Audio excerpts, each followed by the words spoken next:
Modern உடை, வெளிநாட்டு சுற்றுப்பயணம், சொகுசு விடுதிகளில் ஆடம்பரம் என தனது காஸ்ட்லியான வாழ்க்கையை இன்ஸ்டாவில் பதிவிட்டு வரும் இவர் நவ்யா மாலிக்.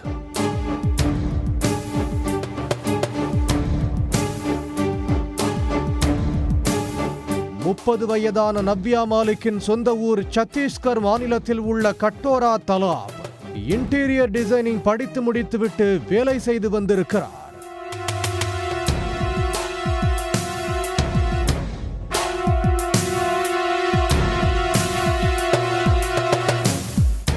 கஷ்டப்பட்டு படித்து நல்ல வேலைக்கு சென்று கை நிறைய சம்பாதித்து தனக்கு பிடித்த வாழ்க்கையை நவ்யா வாழ்ந்து வருகிறார் என்றுதான் அவரின் இன்ஸ்டா பக்கத்தை பார்த்த அனைவரும் நினைத்திருக்கிறார்கள். ஆனால் இந்த சொகுசு வாழ்க்கைக்கு பின்னணியில் இருப்பது அவர் உருவாக்கிய போதை சாம்ராஜ்யம்.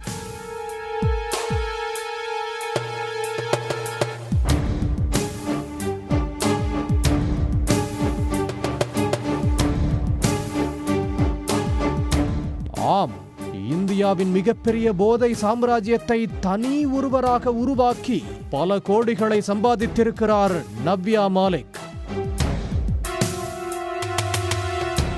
ஒரு சில வாரங்களுக்கு முன்பு தேவேந்திர நகர் மேம்பாலம் அருகே ராய்ப்பூர் போலீசார் வழக்கமான வாகன சோதனை நடத்தியிருக்கிறார்கள். அப்போது சந்தேகத்தின் பேரில் ஒரு காரை மடக்கி பிடித்து விசாரித்திருக்கிறார்கள்.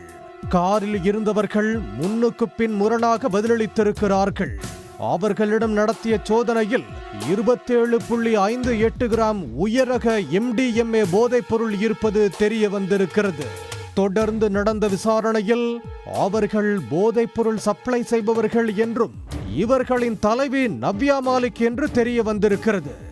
அதன் பிறகுதான் போலீசார் நவ்யா மாலிக்கிடம் விசாரணை நடத்தியிருக்கிறார்கள். அதில் பல்வேறு திடுக்கிடும் தகவல்கள் தெரிய வந்திருக்கின்றன. இன்டீரியர் டிசைனர் என்பதால் வேலை தொடர்பாக பணம் படைத்தவர்களோடு நவ்யா மாலிக் நெருங்கி பழகியிருக்கிறார். அதன் பிறகு அவர்களுடைய தன்னுடைய கஸ்டமர்களாக மாற்றியிருக்கிறார். நவ்யா மாலிக்கிற்கு விதி அகர்வால் என்ற தோழி உள்ளார். அவர் ஈவென்ட் மேனேஜ்மெண்ட் கம்பெனி ஒன்றை நடத்தி வந்திருக்கிறார். ரிசார்ட், பண்ணை வீடுகள், சொகுசு ஹோட்டல்களில் பார்ட்டி நடத்தும் வேலையை விதி அகர்வால் செய்திருக்கிறார்.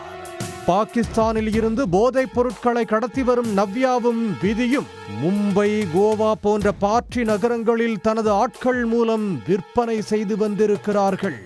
ஒரு சில ஹை கிளாஸ் கஸ்டமர்களுக்கு நவ்யாவே நேரில் சென்று ட்ரக் சப்ளை செய்திருக்கிறார். விதி அகர்வால் தன்னுடைய பார்ட்டிகளில் கலந்து கொள்ளும் பணக்காரர்களுக்கு போதை பொருட்களை விற்பனை செய்திருப்பது விசாரணையில் தெரிய வந்திருக்கிறது. அரசியல்வாதி மற்றும் தொழில் அதிபர்களின் வாரிசுகள், உயர் அதிகாரிகள், பணம் படைத்த இளைஞர்கள் என 850 பேருக்கு நவ்யாவும் விதியும் போதைப் பொருள் விற்றிருக்கிறார்கள். இந்த சம்பவம் தொடர்பாக வழக்கு பதிவு செய்த போலீசார் நவ்யா, விதி உட்பட 9 பேரை கைது செய்திருக்கிறார்கள். இந்த வழக்கில் மேலும் சிக்கலாம் என்று காவல்துறை தரப்பில் கூறப்படுகிறது.